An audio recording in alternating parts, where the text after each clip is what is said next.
asalaamaaleykum mbokk internetu Gàddaay TV tey ñëwaat nañ fii nii ci sanc bi à propos du projet terrain gazon synthétique bu démb bi ñu doon jàllale si suñu chaîne bi là comme bi ñuy coupé dañ leen waxoon ne dinañ jël si beneen partie bi loolu mooy raison bi tax suñu visite fii à ma gauche maa ngi am monsieur Abbas di bokk ci membre comité suivi du projet à ma droite maa ngi am Cheikh di membre ci ASC sanc bi là sans plus tarder damay jox monsieur Abbas mu présenté wu d'abord gën leen leeral bu baax a baax projet bi monsieur Abbas ñu lay nuyu. Merci mon ami et frère di la sant di la gërëm di rafetlu seen teewaay ci gox bi fii nii di nuyu Mohamed Wilane mi nga xamante ne moo nekk sama càmmoñ di président commission d'organisation bu ASC bi sanc bi waaye fii ñuy waxee nii waxeewuñu ci turu ASC sanc bi waxeewuñu ci beneen tour dañuy wax rek ci au nom du comité de suivi wala boog en qualité non pas au nom mais en qualité de membre du comité de suivi ba nga xamante ne arrêté la madame le maire jël institué ko pour ñu càmbar saytu projet bi nga xamante ne nekkoon na sunu mbëbët nekkoon na sunu yéene ay at yu bare ci ginnaaw weesu na juróomi at di dem parce que yàgg na ñu bëggoon fi def des terres fortes on avait avec un partenaire qu'on avait eu à l'époque Holding Gueye enlevé plus de 22 camions de 16 mètres cubes de sable bi ñu ko génnee dañu waroon jël terre forte def ko fi ñu amoon un président du nom de Diaw que nous saluons au passage qui nous avait recommandé de ne pas mettre de la terre forte parce que loolu mën na générer des inondations ñu bàyyi woon ko suuf si nag diis joueurs yi suñu fi football day créer ay charges ay adducteurs la ñuy am ba nga xamante ne dañuy am problème suñuy jouer au stade ci gazon synthétique bi foofu noonu moo tax vraiment entraîneurs yi ak techniciens yëpp doon nañu digal bu leen football ci suuf si parce que baaxul ci joueurs yi joueurs dañ daan feebar tout le temps loolu moo tax ñu dem ci terrain bu ndaw bu fële na le di fa football par moment donc ce terrain central là yàgg nañu am yéene def fi un projet de cette nature ba daawaati jéeg ça doit faire 3 ans bi ñu un des nôtres du nom de Youssou deuxième adjoint au maire ñu koy sant di ko gërëm wax ñu ne madame le maire am na yéene pour aménager fii ni un terrain ba nga xamante ne gazon synthétique lay doon mu doon njëriñu sportif yëpp doon njëriñu gox bi aussi en termes d'amélioration effectivement de l'environnement et tout ça ñu ne loolu noonu soo amee dinañ ci kontaan lool parce que loolu noonu wokkatu bu tombé gestu la parce que sunu bëgg-bëgg la mës a doon parce que nous sommes des promoteurs effectivement d'ASC de troisième type ou de troisième génération ce que nous voulons c'est que nos joueurs soient dans les conditions les meilleures ci fànn bu nekk nag ba tax na bi ñu waxee loolu ñu kontaan ci lool à l'époque il y avait Papa Thialis qui était président de l'ASC Golf Espoir ici réunion bi ñu njëkk a def il y avait Papa Thialis qui avait demandé à un des leurs de le représenter ñu demoon mairie ba am na fii sanc bi aussi ku leen représenté woon du nom de Pablo c'était le secrétaire général waxtaan bi foofu la commencé donc waxtaan bi mu commencé yàgg na du léegi waxtaan bu yàgg la maintenant ce qui s'est passé hier moom mooy on le constate avec beaucoup de regret avec beaucoup d'amertume avec beaucoup de gêne aussi beaucoup de gêne parce que dañaa jàpp ne nit mënut a gis lu baax luy ñëw ci moom mu koy rejeter su ko rejeter rek c'est parce que xamul lu mu doon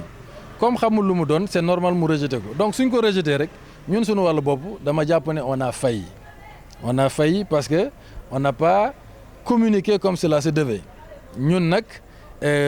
ñi doon communiquer bi ñu defaree en place le comité bi nga xamante ne mettre nañ ko en place par arrêté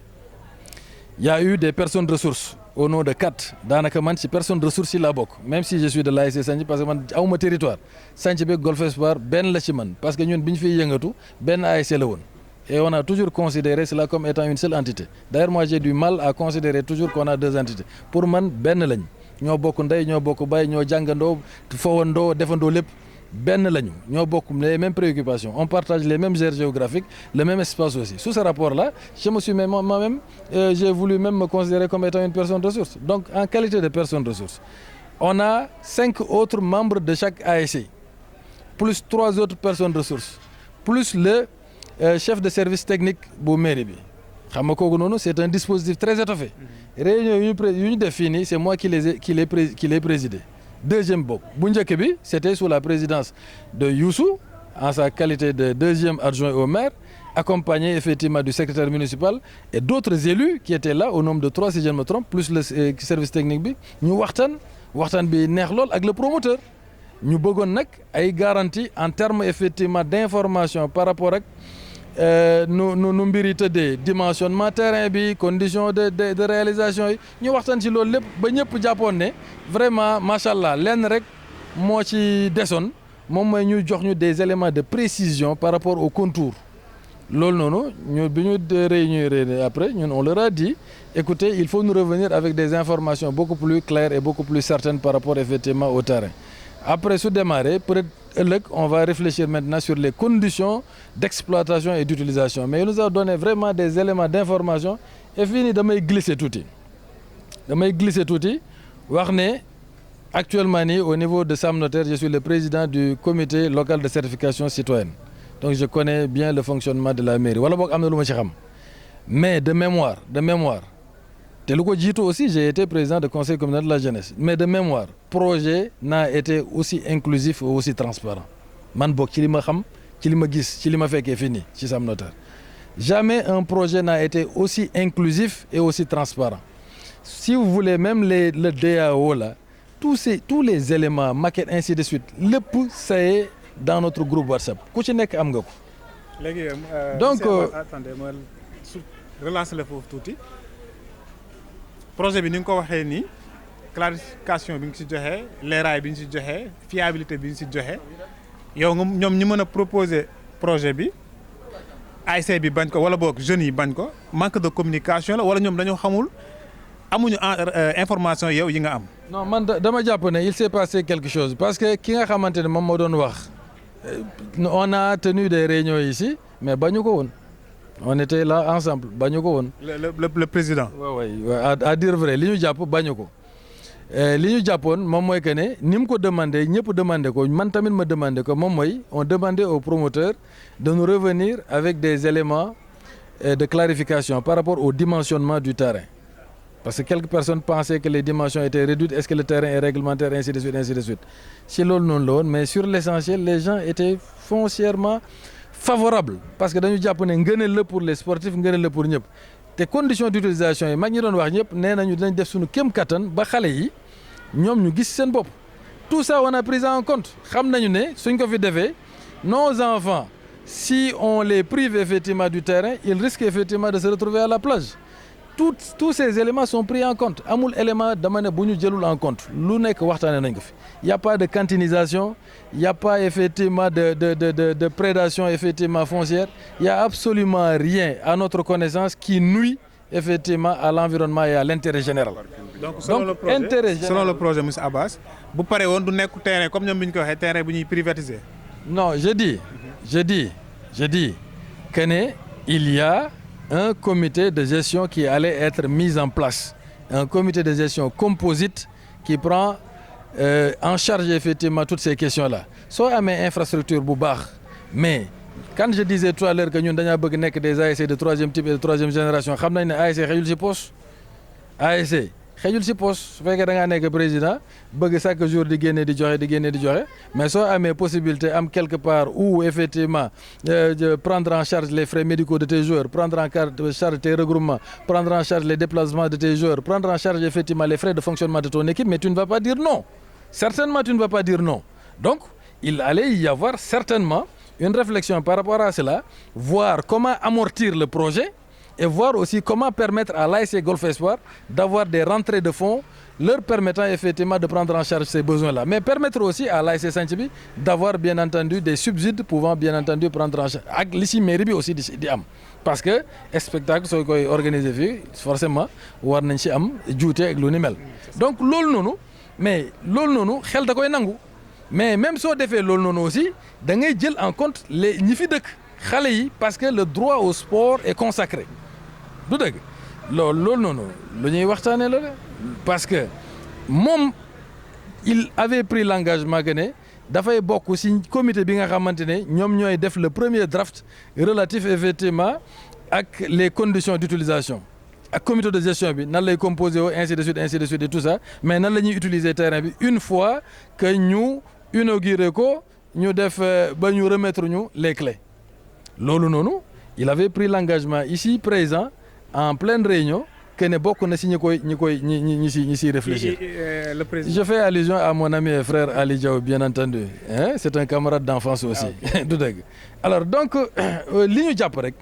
moom mooy fi may waxee moom mooy on a failli te ñun ñu ngi jéggalu wax dëgg yàlla. Vous avez failli. Non on a failli. fi ñu fayee c'est par rapport à la communication parce que communication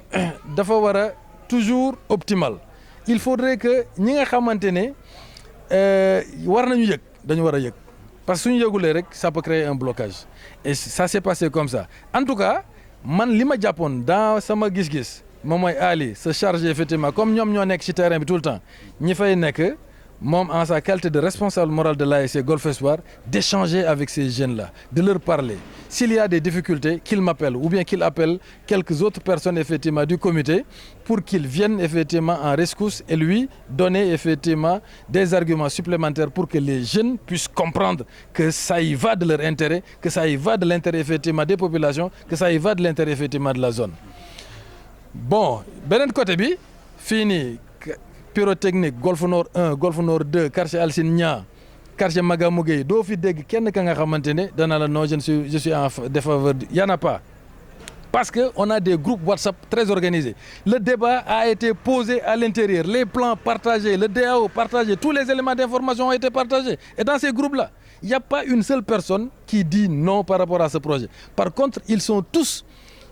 pressé de voir effectivement la réalisation de cette infrastructure parce que ñoom dañuy jóge fii nos vétérans là di dem ba stade di football foofu di dem ba fu sori xaw ma terrain CBAO ak feneen BCEAO je veux dire di football foofu donc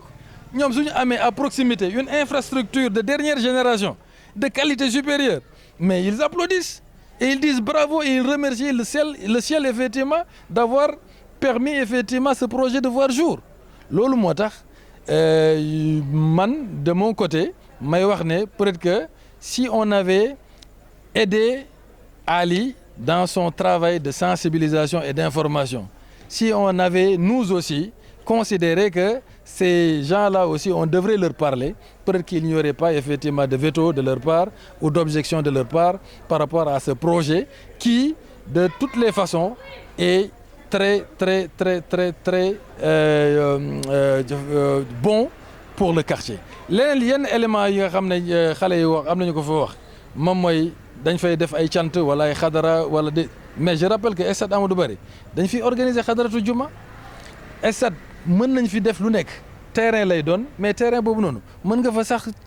donc les conditions d'utilisation je dis bien que c'est nous autres là qui habitons ici autour du terrain qui allions effectivement réfléchir sur le comment de la gestion et dans le comment de la gestion tu prends en charge tout cela ñi nga xam dañu doon def fi ay xew des trucs comme ça tu les prends en charge parce que ils ont besoin aussi d'espace pour pouvoir donc ñàkk waxtaan bi nga xamante ne moom moo am ba lii lépp am fi loolu noonu moom mooy tey jii li nga xamante ne moom la ñuy regretter di ko naqarlu bu baax a baax di jégalu bu baax a baax tamit ñi nga xamante ne seen yaakaar mu ngi ci projet bi ba muy nar a am ay retard wala ay gàllankoor ba dégg nañ sax ne am na ñoo xamante ne ils sont prêts à accueillir le projet ailleurs dégg nañ ne sax ne am na ñoo xamante ne seen sago moom mooy projet bi ñu toxal ko man li may ñaan je profite de cette occasion là pour lancer un vibrant appel effectivement à nos jeunes frères là à nos acteurs sportifs qui habitons ici de se concerter à nouveau d'échanger à nouveau pour mieux appréhender effectivement les contours du projet suñu xamee projet bi tigi am naa yaakaar ne sama yaakaar la sama yàqel la parce que yaakaaruma ne man je peux ramer à contre-courant effectivement des intérêts de nos populations yaakaaruma ne aussi kenn ci du délégué de quartier yi du benn responsable buy nekk fii du les élus aussi qui avaient pris part à cette rencontre les élus c'est ça aussi c'est depuis le conseil municipal yaakaar naa ne ces élus yi fi nekkoon du ñu ñëw di indil askan bi lu leen di lor donc su amee gàllankoor rek absence de communication et d'échange. D'où mes deux questions benn bi est-ce que le projet n'est-il pas un gâteau empoisonné beneen question bi mooy ñoom li ñu souligner démb mooy wax nga ko léegi sa biir wax terrain bi dañ ciy football dañ ciy julli it dañ ciy organiser yenn cérémonie yi nga xam public yi am foofu noonu est-ce que loolu ñoom li doon def ci terrain bi bu ñu ko defee gazon synthétique projet bi bu amee est-ce que loolu day continuer di am. wax naa la ko léegi nee naa la les conditions d'exploitation c'est à nous de définir cela te nee naa la fii en pleine réunion kii nekk sama droite muy Cheikh Oussem moom moo proposé woon parce qu'il a voyagé il a fait l'international il a vu des terrains gazon synthétique un tout petit peu partout ba pare c'était un joueur aussi de haut rang et de haut niveau tàkk na fi capitaine lu nekk def na ko bi ñuy wax affaire bi mu ne ma président affaire bi c'est important et c'est intéressant comme xamee naa ci man je me propose effectivement de travailler effectivement sur les conditions d'utilisation mais Ali Diaw moo ko feelu moo ne ko man aussi je veux travailler dans ce le président de l'ASC Golf Espoir ñoom ñaar j'avais mis dans le premier PV j'avais mis monsieur Diaw et monsieur Sem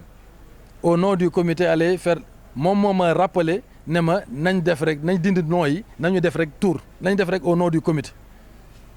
je parle devant la presse et devant donc voilà quand quelqu'un effectivement est à ce point engagé da ngay jàpp ne wax dëgg fa yàlla su amee virement rek dafa am lu xew peut-être que y a incompréhension wala ñeneen convaincre que de ci leneen mais yaakaar naa ne bon si on n'échange encore si on creuse encore parce que lui aussi c'est ma conviction yéenem ak bëgg-bëggam moom mooy njariñu population yi parce que tu ne peux pas être responsable moral d'une entité sportive qui regroupe des jeunes et tout ça et ramer à contre-courant effectivement de leurs intérêts yow da ngay jàpp ne li ngay def peut-être que moom mooy li gën ci ñoom moo tax dama koy accepter démb position bi mu am mais une position ça peut varier effectivement je considère que sa position a varié mais li tax mu varier peut-être que dafa am des éléments d'information yoo xam ne satisfaire uñ ko et tout ça moo tax ma bëggoon ñu relancer la machine de la discussion du dialogue la machine effectivement de la concertation pour que véritablement parlant ce projet-là soit réalisé dans les meilleures conditions hein et loolu yàlla mën na lu nekk dégg nañ ne sax on est dans un contexte nag politique très chargé dégg nañ ay politiciens yu fi ñëw di enflammer d'autres sont en train d'enflammer ci suuf et tout ça mais vraiment on ne souhaite pas cela nous ce que nous souhaitons mooy ku ñëw gis ne lii njariñu xale yi la mu wax ci njariñu xale yi jàppale leen pour ñoom ñu dem ci loolu parce que moi je préfère jouer sur des gazons synthétiques que de jouer effectivement sur du sable mouvant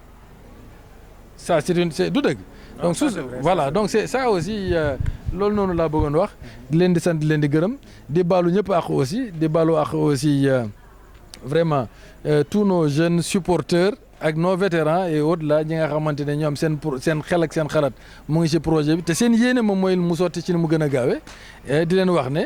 vraiment on regrette et on est vraiment désolé que ce soit passé ainsi mu am effectivement quelques quelques éléments d'incompréhension qui nous ont amené quand même alors à constater que quelques jeunes effectivement rejettent le projet maintenant li ma ko waxee moo ci nekk moom mooy on leur demande de continuer la machine de continuer la discussion et les échanges et je pense que à terme parce que ñaari nit suñu réeroowee c'est le cartésien qui le dit c'est parce que aucun des deux n'a suffisamment de raisons pour convaincre l'autre ce fait qu'on on a suffisamment d'éléments d'information peut-être que eux les jeunes là une fois informés n'auraient pas de réticence par rapport au projet c'est parce qu'on leur a pas donné tous les éléments nécessaires et loolu noonu aussi il y a quelques erreurs yoo xam ne bëgguma ko tudd ci casting bi la ci démarrage bi parce que le promoteur dañ ko bind PV envoyé ko SM envoyé ko madame le maire c'est moi-même qui l'ai fait ne leen dañaa bëgg balaa démarrage mu ñëwaat ñu toog ak moom mu indi les éléments d'information mais peut-être que ils ont des contraintes de délai d'agenda et tout ça man noonu laa koy jàppee ñu jékki-jékki rek ñu ne ñu day démarrer mardi après ils sont venus nuitamment encore déposer des gravions mais loolu ça gêne ça gêne vraiment donc le promoteur tel qu'il a enclenché alors que nous la discussion n'était pas encore totale on n'avait pas encore tous les éléments d'information relatifs un tout petit peu au dimensionnement et tout ça donc c'est ça un tout petit peu qui a mis de l'huile sur le feu. Donc sur ce les jeunes ont un peu raison. Ils n'ont pas tort. Les jeunes n'ont pas tort parce qu'ils n'ont pas d'information. Mais soit moi je serais à leur place, je ferais la même chose. Je serais à leur place, je pouvais même faire pire. Parce que je dis qu'en réalité, ils n'ont pas eu le temps d'avoir été informés, ils n'ont pas eu tous les éléments d'information. Ceux-mêmes qui devraient effectivement leur donner les éléments d'information en manquaient. Parce que le promoteur, indiwul les dimensions. Le plan n'était pas là. Mais le promoteur devait dire aussi, ce n'était pas à lui à faire la maquette. C'est un problème. Donc c'est ça en réalité. Bah, pareil, nous avons démarré, nous, on n'était pas encore prêts. Nous avons indiqué, déposé les gravions, mais balangay indi ay béton et tout ça. Mais les membres du comité, ce serait bien effectivement que les membres du comité ñëw taxaw, délégué ñëw taxaw, celui qui représente les délégués de quartier, ñeneen taxaw, mon président Ali taxaw, keneen taxaw, auto bi wàccee li muy wàccee matériel sunu kanam, mais loolu noonu day consolider et day renforcer le projet. Mais nga ñëw goudi encore dépôt, mais l'autre ça amène des problèmes. Donc vraiment, il y a eu déficit, il y a eu dysfonctionnement, déficit de communication à tous les niveaux. Je ne veux accuser personne. Di wax ne rek ñun nañu xam ne on est de vrais militants de l'intérêt général. On est de vrais militants de l'intérêt supérieur. On n'a absolument rien à chercher l'udul le bien-être effectivement des jeunes de notre quartier, de notre environnement, pour lesquels effectivement nous nous sommes engagés depuis des lustres. Et notre engagement ne date pas d'aujourd'hui. Donc qu'ils aient confiance en nous, qu'ils aient confiance effectivement aux responsables dans ce comité-là. Nous savons aussi, mairie aussi, amuñu intérêt de faire le safanok, ñom li ñu bëgg. Té loolu tam mënu fi nek. On a entendu des rumeurs que les gars dañ fay bëgg def ay terrain. Ay morcelé ko terrain bu ndaw. Il y a pas de morcellement ici. Il y a kenn du fi jaay souf, kenn du fi yoy vraiment amu ci. C'est des rumeurs yo xamantene non fondées. Il n'y a pas de parking, il y a de l'eau amu ci. Donc vraiment c'est pour les rassurer. Ça aussi c'est un message pour les rassurer. Pour rassurer tout le monde que ce que nous cherchons, encore une fois de plus, c'est le bien-être de nos sportifs, c'est le bien-être de nos populations, c'est le bien-être effectivement de nos ASC pour qu'elles s'inscrivent pour de bon dans un processus effectivement de troisième génération et de troisième type, des ASC capables effectivement de satisfaire leurs besoins financiers et d'être capables effectivement de générer effectivement des revenus. Ça c'est important. Mais la privatisation certes, mais pas au détriment effectivement de nos enfants, au détriment effectivement des populations qui gravitent autour du terrain. Vraiment, je vous remercie. Ok, monsieur Abbas. Réro amul ñak waxtaan mo am dañuy wax souvent lépp looy waxtaan sans man pour man damay jàpp ne c'est contre man. Je me tourne sama droite, monsieur Cheikh, moom am na ay quelques éclaircissements yu muy joxe par rapport à ça. Waaw gars yi maa ngi leen di nuyu yéen ñëpp di leen sant di leen gërëm bon di xaw a indi yenn leeral rek yu ndaw man ku mel ni man vraiment je me sens trahi aujourd'hui lu tax ma koy wax pour plusieurs raisons ñun dañu fi amoon terrain bi ñu ne dañuy def gazon synthétique yàlla dogal ñu tenir fii ay réunion yoo xam ni dañ koy tenir fii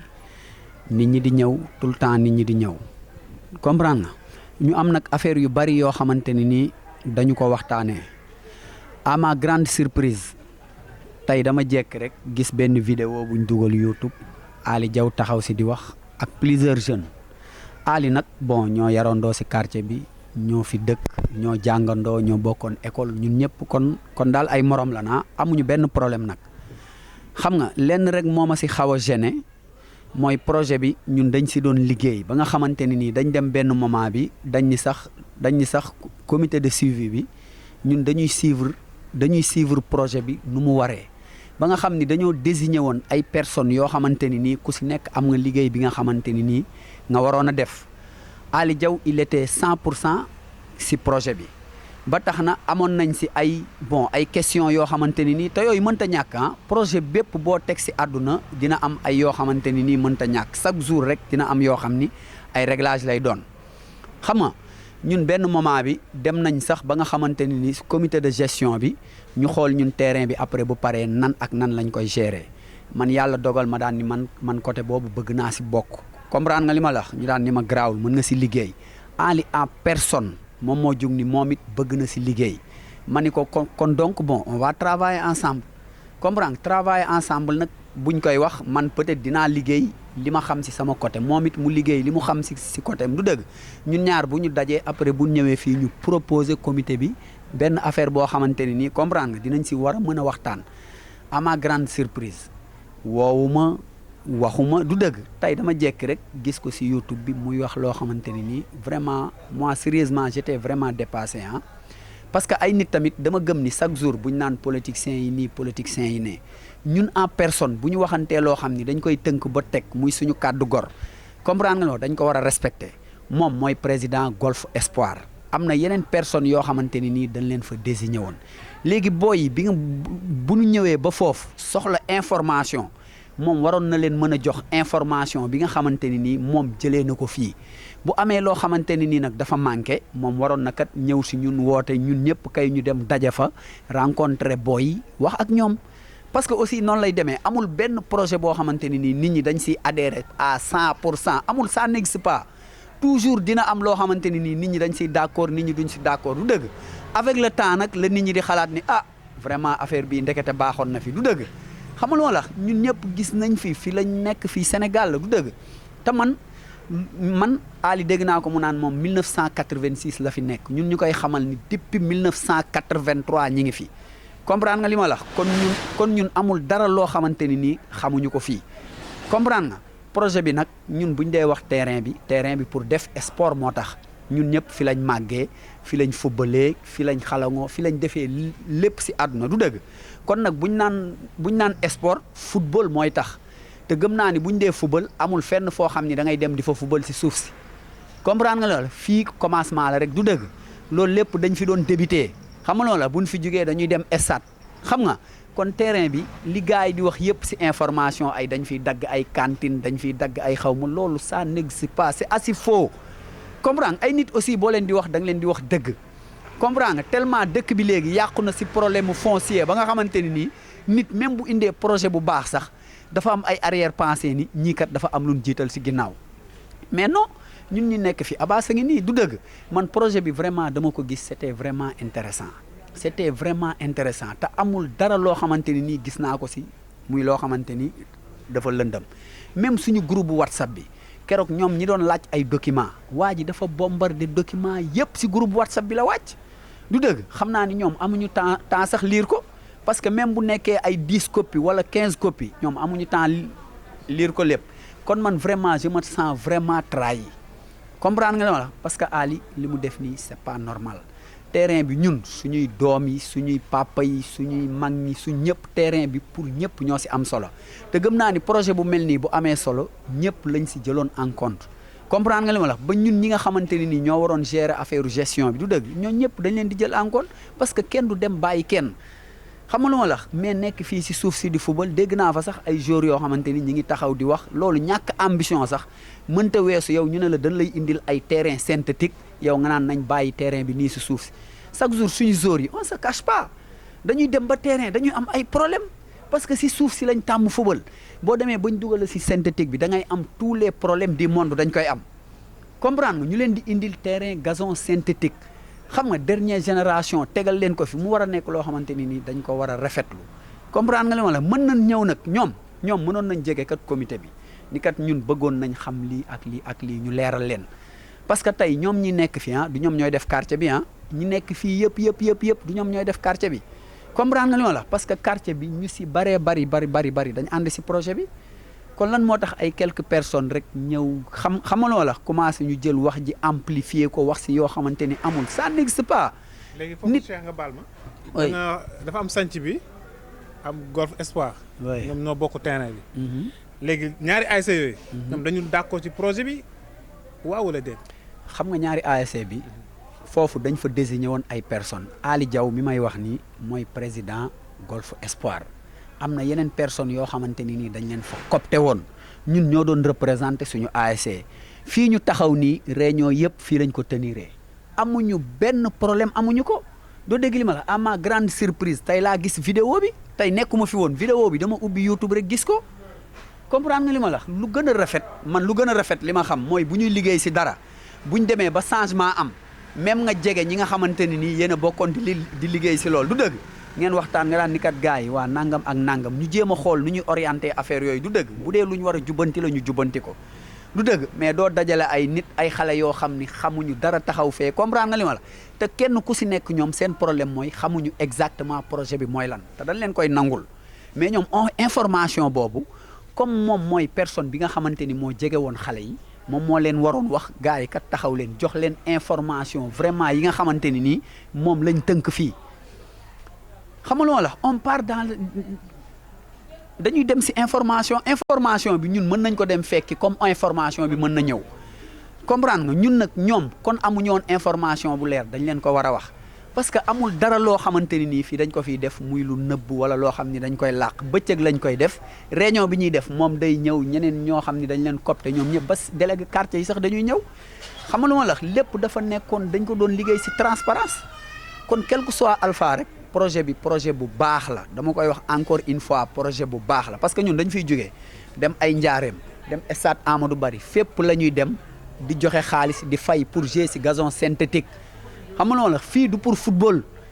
yéen ñëw ngeen si terrain bi xam nga la terrain bi du pour football te terrain bi la lu ñu fiy def lépp football moo si ëpp njariñ quel que soit alpha yeneen yëpp nag mën na fi xew mën nañ ko fi defee xam nga la man loolu rek laa xamante ni nii vraiment pourquoi ma daan ni je me sens trahi loolu moo tax parce que man gëm naa ni tey même Ahmed Aïdara mais taxaw fa di wax du dëgg projet bi bu doon koñam fële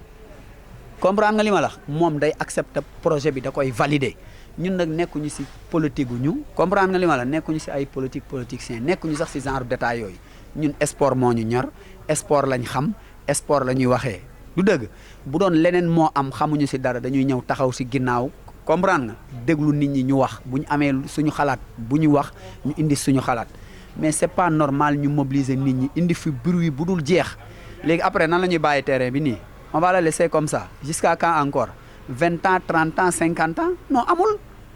yéen ñi sax journalistes yi xam ngeen ni football kenn du ko defee si suuf ah football kenn du ko defee si suuf te ñun fii ASC yi fi la ñuy entraîner même boo amee match des fois di nga toog 2 jours comprendre nga li ma la wax pour dem daw si kekk bi affaire yooyu pour mën a dem terrain football yi kon gars yi de grâce xam naa ni nag manque de communication aussi am na si comme ni ko Abass waxee dañ leen koy nangul du dëgg mais projet boo xam ni nit ñëpp dañ siy manqué amul comprendre nga amul même si diine sax ba muy ñëw ñëpp manqué si gëmandoo amul ça n'existe pas kon projet bi lu si ëpp solo mooy projet lañ fi indi fi xaalis bëgg fi investir du dëgg def fi projet bi mu doon gazon synthétique boo xamante ni nii suñu xale yi nañ fi jàngee football du dëgg lépp fii am fii mën nañ fi def lépp xam nga la mën nañ fi wasifa mën nañ fi def daayda mën nañ fi def lépp ça dépend kenn ku nekk lu muy ñëw wut si ko si terrain bi incha allahu rabbi dina ko fekk man loolu rek laa amoon si loo xamante ni nii dinaa ko wax mais vraiment je me suis encore senti trahi encore une fois parce que lépp nag lépp aali mii tey taxaw fee di wax ak Ahmed Aïdara maa ngi woon si côté am comprendre nga li ma la mais lépp lu mu fa taxaw wax ko ak Ahmed Aïdara waroon na ko mën wax ak ñun parce que ñun ñoo doon nekkandoo réunion fii tout le temps xam nga lu ma la di échanger ay idées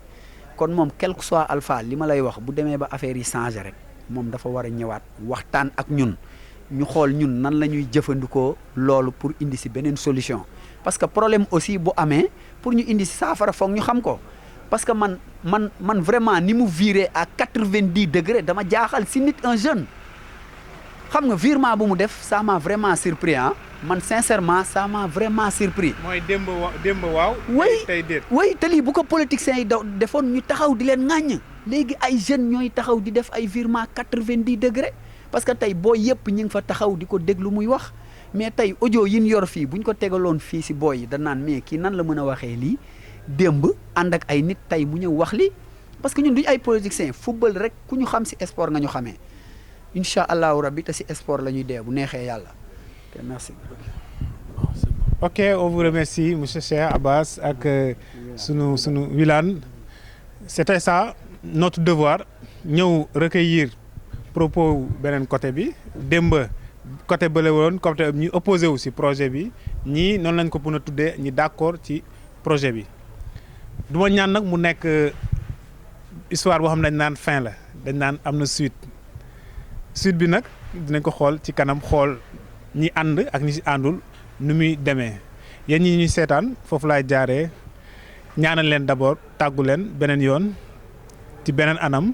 nii la rek Gadaye TV nekkulu fi pour ñii wala pour lële képp ku am histoire bu mu ngand ba nga xeeb ñu bu mu tuuti aussi ba nga ne jarul nga ñuy woo sunu njëriñ mooy ngeen am toujours bànneex ci di ñu seetaan allez au revoir ciao ciao.